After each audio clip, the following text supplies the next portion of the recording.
মুহূৰ্তৰ আটাইতকৈ ডাঙৰ খবৰ লোকসভা নিৰ্বাচন শেষ হল কেন্দ্ৰত নতুন চৰকাৰ গঠন হল আৰু তাৰ পাছতে দেখিবলৈ পোৱা গৈছে জিও গ্ৰাহকৰ মূৰত প্ৰচণ্ড মাধমাৰ খুধাইছে আম্বানীয়ে জিও ৰিচাৰ্জৰ প্ৰতিটো প্লেনৰ দাম বৃদ্ধি কৰা হৈছে হুৰাহুৰে বৃদ্ধি পালে জিও ৰিচাৰ্জৰ মূল্য 100 টকাৰ পৰা 1000 টকা পৰ্যন্ত বৃদ্ধি পাইছে ৰিচাৰ্জৰ মূল্য এই মুহূৰ্তৰ এই ডাঙৰ খবৰ লৈ আহিছে নিটক্সৰ দৰ্শকৰ বাবে আপুনি জিও নেটৱৰ্কৰ ব্যৱহাৰকাৰী নেকি আপুনি জিও ব্যৱহাৰ কৰে নেকি তেনেহলে এই মুহূৰ্তত খুবে এটা বেয়া খবৰ আপোনালোকৰ বাবে জিও গ্ৰাহকৰ বাবে বেয়া খবৰ জিও গ্ৰাহকৰ মূৰত প্ৰচণ্ড মাধমাৰ খুদাইছে আম্বানীয়ে এতিয়াৰ পৰা সহজ নহব মোবাইল ব্যৱহাৰ কৰাটো আপোনাৰ বাবে হুৰাহুৰে বৃদ্ধি পালে জিও ৰিচাৰ্জৰ মূল্য এতিয়াৰে পৰা আপুনি প্ৰতিটো জিও ৰিচাৰ্জত ভৰিব লাগিব অতিৰিক্ত ধন প্ৰতিটো জিও প্লেনৰ দাম বৃদ্ধি কৰিছে জিও কোম্পানীয়ে আৰু জনতাক মাধমাৰ খুদাইছে আম্বানীয়ে প্ৰিপেড প্লেন বাৰ্ষিক প্লেন পোষ্টপেড প্লেন সকলোতে হুৰাহুৰে মূল্য বৃদ্ধি হৈছে 100 টকাৰ পৰা 1000 টকা পৰ্যন্ত বাঢ়িছে ৰিচাৰ্জৰ দাম কোত কেনে ধৰণে বৃদ্ধি পাইছে সকলো তথ্য আমাৰ হাতত আছে আমি জনাবলৈ চেষ্টা কৰিম অহা 3 জুলাইৰ পৰা বৃদ্ধি পাব প্ৰতিটো প্লেনৰ মূল্য সম্পূৰ্ণ সলনি হৈ পৰিব ৰিচাৰ্জ প্লেন অহা 3 জুলাইৰ পৰা কোত কিমান দাম বাঢ়িব এতিয়াই জানিলক আমি সবিস্তাৰে এই মুহূৰ্তত জনাবলৈ চেষ্টা কৰিম এনিটক্সৰ দৰ্শকক কোত কেনে ধৰণে দাম বাঢ়িছে 28 দিনৰ যেটো 155 টকাৰ মাহিলি প্লেন আছিল আপুনি যেটো ব্যৱহাৰ কৰি আছিল হেয়া 3 জুলাই পিছত হেয়া মূল্য হবগৈ 189 টকা 209 টকীয়া মাহিলি প্লেনৰ মূল্য হ'ব এতিয়া 249 টকা এনে ধৰণে মূল্য বৃদ্ধি হৈছে 239 টকীয়া মাহিলি প্লেনৰ মূল্য হ'ব এতিয়া 299 টকা ঠিক সমান্তৰালকৈ 299 টকীয়া মাহিলি প্লেনৰ মূল্য হ'ব এতিয়া 349 টকা এয়া হৈছে জনতাক মাধমাৰ খুধাই জিও কোম্পানীৰ ৰিচাৰ্জৰ মূল্য বৃদ্ধি 349 টকীয়া প্লেনৰ মূল্য হ'ব এতিয়া 399 টকা 399 টকীয়া মাহিলি প্লেনৰ মূল্য হ'ব এতিয়া 449 টকা সমান্তৰালকৈ 479 টকীয়া দুমহীয়া দুমাহৰ যে ৰিচাৰ্জ প্লেন আছিল তাৰ মূল্য হ'ব এতিয়া 579 টকা 533 টকীয়া দুমহীয়া ৰিচাৰ্জ প্লেনৰ মূল্য হ'ব এতিয়া 629 টকা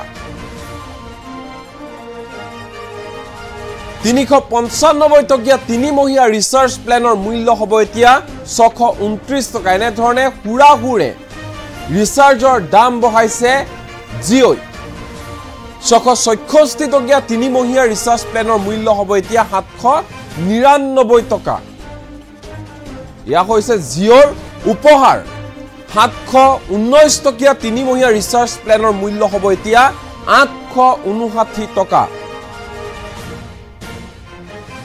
999 টকীয়া ৰিচাৰ্জ প্লেনৰ মূল্য হ'ব এতিয়া 1199 টকা এনে ধৰণে বৃদ্ধি পাইছে সমান্তৰালকৈ 1559 টকীয়া বছৰেকীয়া ৰিচাৰ্জ প্লেনৰ মূল্য হ'ব এতিয়া 1899 টকা এয়া হৈছে আম্বানীৰ মাধমাৰ সৰ্বসাধাৰণ জনতাক 2999 টকীয়া বছৰেকীয়া ৰিচাৰ্জ প্লেনৰ মূল্য হ'ব এতিয়া 3599 টকা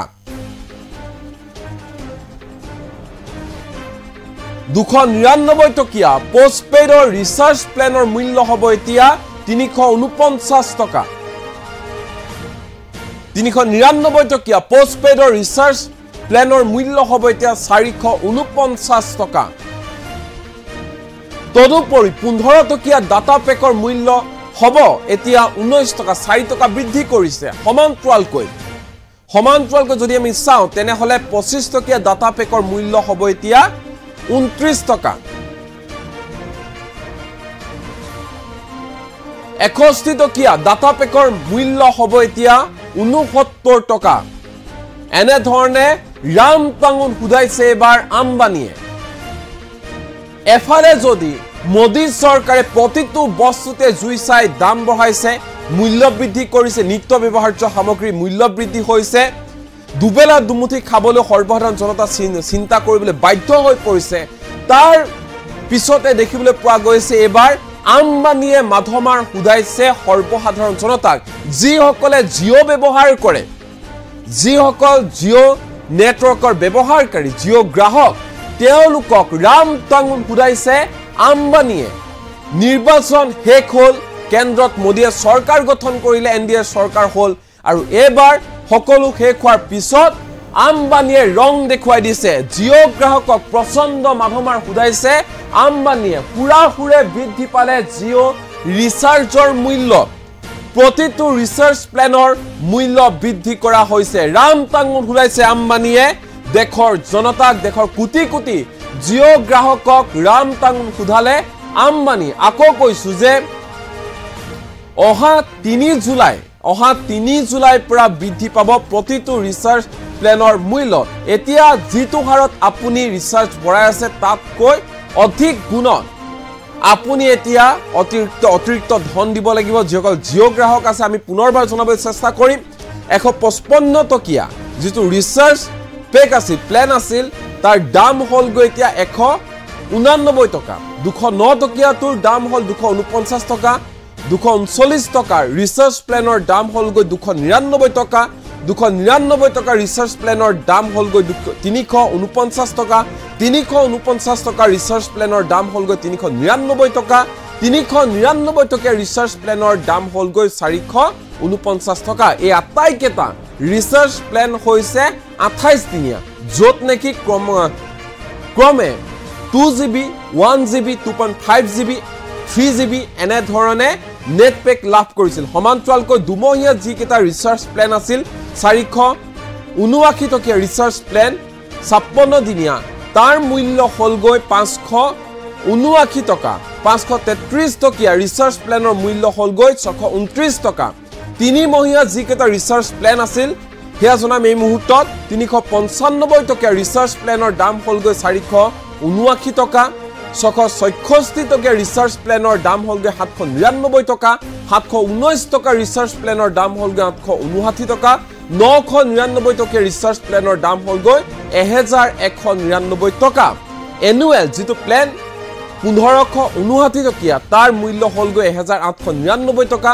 2999 টকীয়া ৰিচাৰ্জৰ মূল্য হ'লগৈ 3599 টকা। ডাটা এডন 15 টকীয়া ৰিচাৰ্জ পেক ডাটাৰ এইটো হ'লগৈ 19 টকা। 25 টকীয়াটো হ'লগৈ 29 টকা। 61 টকীয়াটো হ'লগৈ 69 টকা। আৰু পোষ্টপেইডৰ ক্ষেত্ৰত যদি আমি চাওঁ, 299 টকাৰ পোষ্টপেইড ৰিচাৰ্জৰ প্লেনৰ মূল্য হ'লগৈ 349 টকা। 399 টকাৰ ৰিচাৰ্জ প্লেনৰ মূল্য হ'লগৈ 449 টকা। আৰু 3 জুলাইৰ পৰা এনেধৰণে প্ৰতিটো জিঅ' ৰিচাৰ্জ প্লেনত বৃদ্ধি পাব মূল্য। আৰু এনেধৰণে সৰ্বসাধাৰণ জনতাক, জিঅ' কোটি কোটি গ্ৰাহকক ৰাম টাঙোন সুধাইছে, মাধমাৰ সুধাইছে আম্বানী। আৰু ইয়াৰ পাছতেই জিঅ' ৰিচাৰ্জ প্লেনৰ মূল্য বৃদ্ধিৰ পিছতে এটা দেশজুৰি তীব্ৰ প্ৰতিক্ৰিয়াৰ সৃষ্টি হৈছে। বিশেষকৈ সামাজিক মাধ্যমত সকলো সৰব হৈছে, সকলোৱে একেমুখে ধিক্কাৰ জনাইছে, কটাক্ষ কৰিছে জিঅ' নেটৱৰ্কক।